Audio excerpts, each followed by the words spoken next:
You guys, this Blake Lively drama continues. I swear every week I think it's going to be the last time we're talking about her, but more news just keeps coming out. And this time it is still about the It Ends With Us movie, but something that Justin Baldoni did not know until the red carpet interviews she started to do, and now it has caused this whole drama online where people are talking about her all over again. We're also going to be talking about Scooter Braun throwing some shade at Taylor Swift, trying to make a joke about her, which is not the move given their history. We're going to be talking about some rumors going around about Selena Gomez. Oh my goodness, you guys, there is so much we've got to get into, so let's start talking about it. With rumors swirling and call-outs, this week has been a lot.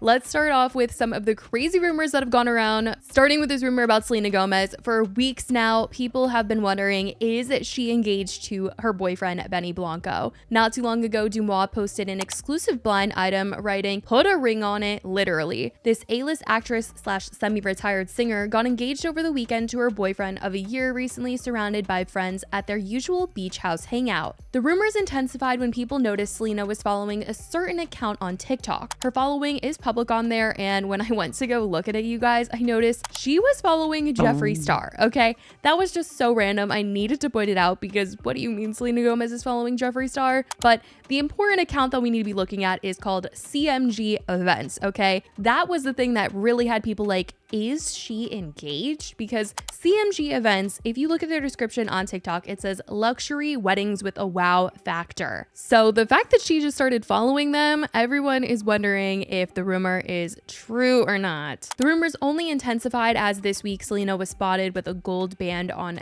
that particular finger, but there has been no actual confirmation of anything really happening, but that's just been what people have been talking about. But while Selena has been in Loverland with Benny following wedding planning accounts, her bestie Taylor Swift has been partying it up with her other friends in Rhode Island at her Rhode Island house in celebration of Blake Lively's birthday. Tons of news outlets have kept a close eye on those making an appearance at her house, and Scooter Braun even seems to be taking a peek at what is going on at Taylor's house through the press, as he wanted to make a joke on his Instagram story about it. And let me just say, Scooter Braun and Kanye West are probably two of the last people that should ever be making a joke about Taylor Swift or bringing her up in any way, given their history, but Scooter was definitely testing the waters here, and her fans did not react well to him trying to be so lighthearted over their beef when it really has affected her so much. This week, he shared that he watched the Taylor Swift vs. Scooter Braun Bad Blood documentary on Max, saying, "I finally watched it." He then posted the TMZ article that said Taylor Swift, Travis Kelce host Blake Lively birthday bash in Rhode Island,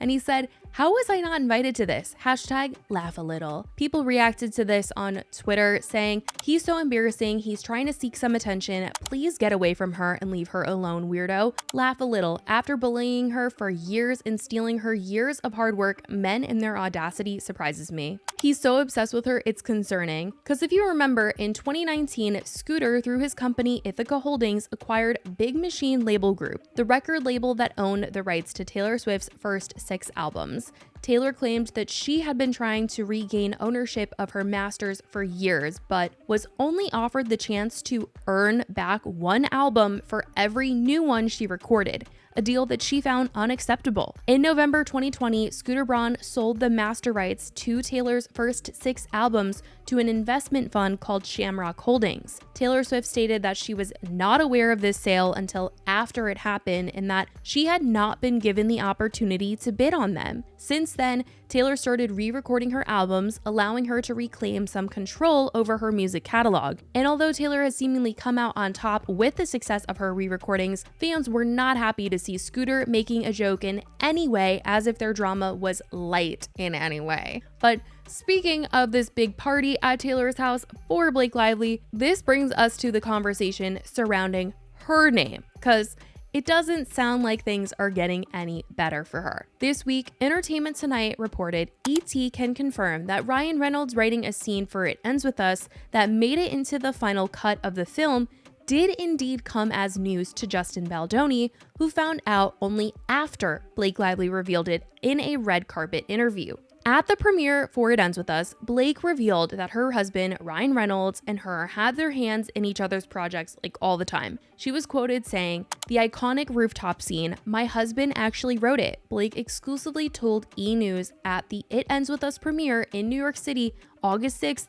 "Nobody knows that but you now." And the chance to work together is something she and Ryan cherish, with Blake adding, "We help each other. He works on everything I do," she shares. "I work on everything he does, so his wins, his celebrations are mine and mine are his." And when she said, "Nobody knows that but you now," I'm pretty sure everybody was assuming that she meant the press doesn't know that, but everybody behind the scenes would know that. But that is not the case, it seems, as we're hearing that Justin had no idea Ryan wrote this scene. And now fans were even more upset for Justin, who was the literal director of the film, to find out this news at the same time as everyone else. People reacted saying, as the director for the film, finding out that the praise for a scene in the movie you directed is not going to you but a coworker's husband, and finding out his involvement in the film at the same time as the general public is epic, to say the least. I love Blake and Ryan, but this is out of line. Stick to acting or make your own stuff. Don't use your influence to change a project you're a small part of. Now, with this film, there is supposed to be a sequel, which Justin and Blake's characters would be set to star in. But whether or not they can work together is the real question here. And Variety actually spoke about this rooftop scene and Justin not knowing about Ryan's involvement in writing it in this article titled, "It Ends With a Sequel in Doubt Amid Blake Lively-Justin Baldoni Feud.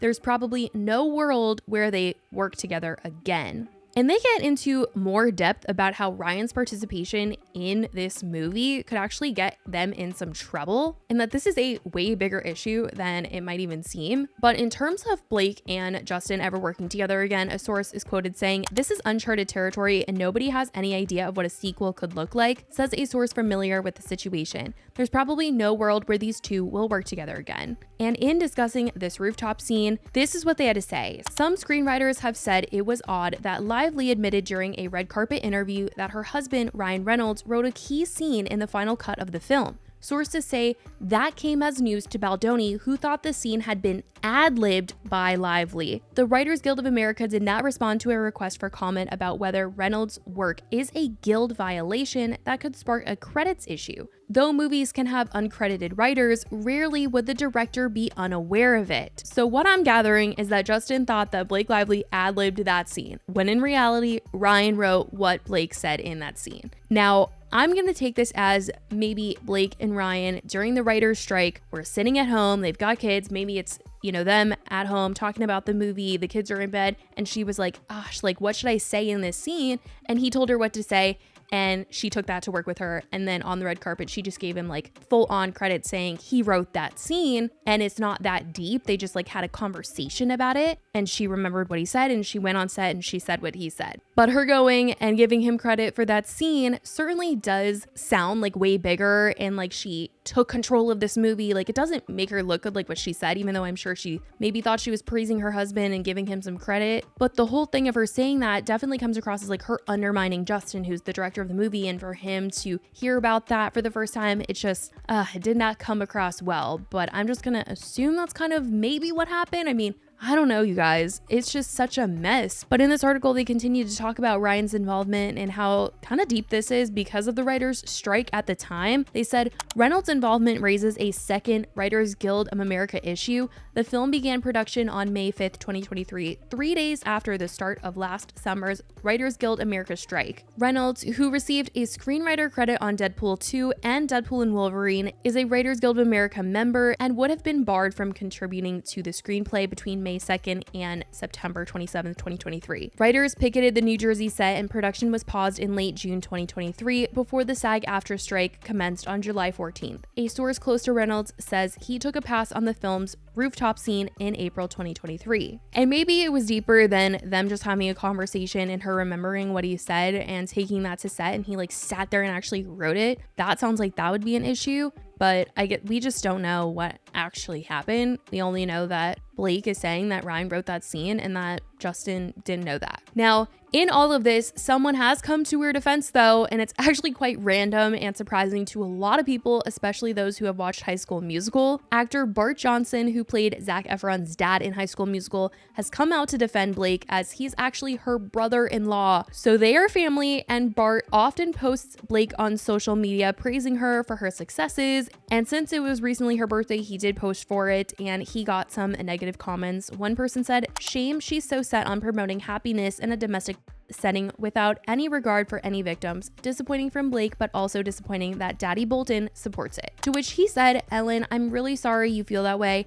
I'm sure you have a huge heart and want the best. I can promise you the truth has not come out yet. Blake worked harder on this film than anything I've seen her do my entire life because it meant so much to her. The message is in the book and in the movie, not in short clips in interviews. She is the reason the message this movie is getting out. Were mistakes made? Yes. I make mistakes in life, but they aren't under a microscope. Anyway, I respect your views. I got nothing but love for you." People reacted online, mostly just shocked about their family relationship, writing, "Coach Bolton being her brother-in-law is crazy. Blake's what? Brother-in-law? Coach Bolton?" But yes, he's married to her sister Robin, and that's what he had to say on this entire situation currently going on. But it has clearly been a lot, and it just keeps continuing. As of right now, that is what has been said. I certainly want to know what you guys think about all of this, everything that we talked about today. Let me know all your thoughts in the comments. I love you guys so much, and I will talk to you in the next video. Bye, guys.